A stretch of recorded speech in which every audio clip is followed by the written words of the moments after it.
औज़ुबिल्लाहिमिनश्शैतानिर्रजीम बिस्मिल्लाहिर्रहमानिर्रहीम। आज हम इंसान का जब आखिरी वक्त होता है तो उस वक्त जो मोमिन, काफिर और मुनाफिक का जो रवैया होता है, जो उनके साथ सलूक होता है, उसका हम बयान करेंगे।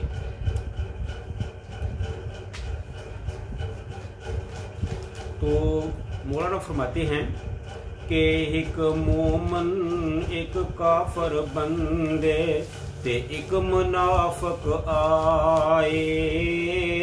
मोमन ओ जो दिलों ज़बानों सच ईमान ले आए। हुक्म अल्लाह दे दिलों ज़बानों सब सच मनावे। रखे हुब नमाज रोज़े दी बुराइयों पछतावे। काफर ओ जो हुक्म अल्लाह दे हरगिज़ मन्ने नाई। रब रसूल कुरान न मन्ने ते पूजे गैरां ताई। पढ़े मुनाफिक मुँह थी कलमा दिल थी न सिदक ले आवे। हुक्म खुदा दा दिल ते रखे करदा जो दिल पावे। जे मुमन पास बहे तां करदा गल्लां खास ईमानी। जे काफर पास बहे ते करदा गल्लां ओ शैतानी। नेकी मत जे देवस कोई ते अगों बुरा मनावे। करे मखौल ते छेड़ां उसनू या इनकार ले आवे। तरक नमाज न रले जमातां ते बहुता झूठ लावे। वादा करे खिलाफ मुनाफिक झगड़े फहश सुनावे। करे अमानत विच खयानत चोरी दगा कमावे। कैन सलाम अलैकुम जो मोमन ना उसनू खुश बावे। ए दुनिया विच सदावे मोमन आखिर नफा ना कोई। थले दोज़ख दे इस जगह है खबर करानो होई।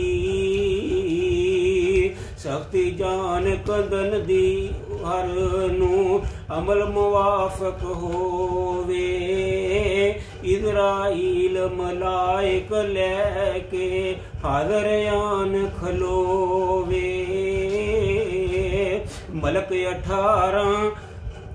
18 हाज़र होवन मुर्दे नू दिस्यावन।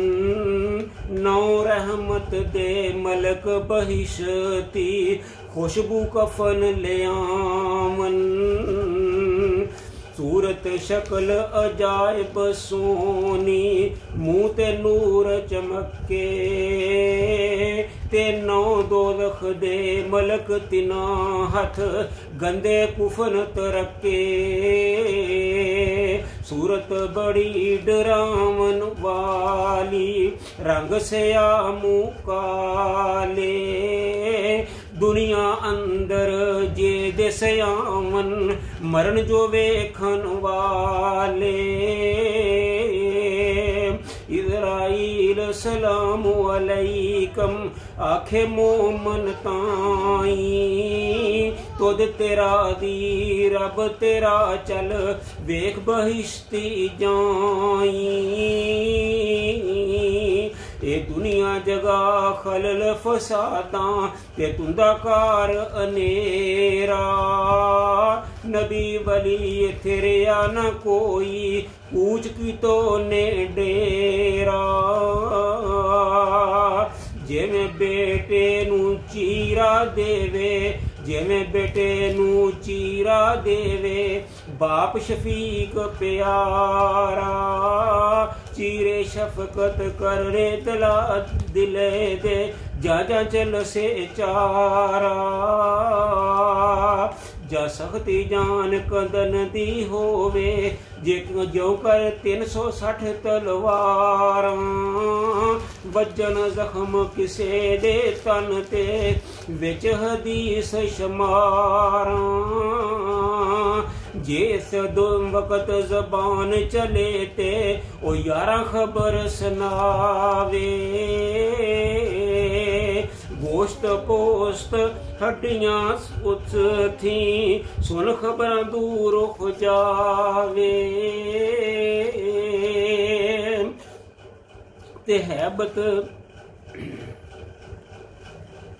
तो ये था मोमिन के अहवाल, और आइंदा काफर और मुनाफिक के जो अहवाल हैं वो बयान किए जाएंगे। अल्लाह ताला अमल की तौफीक अता फरमाए।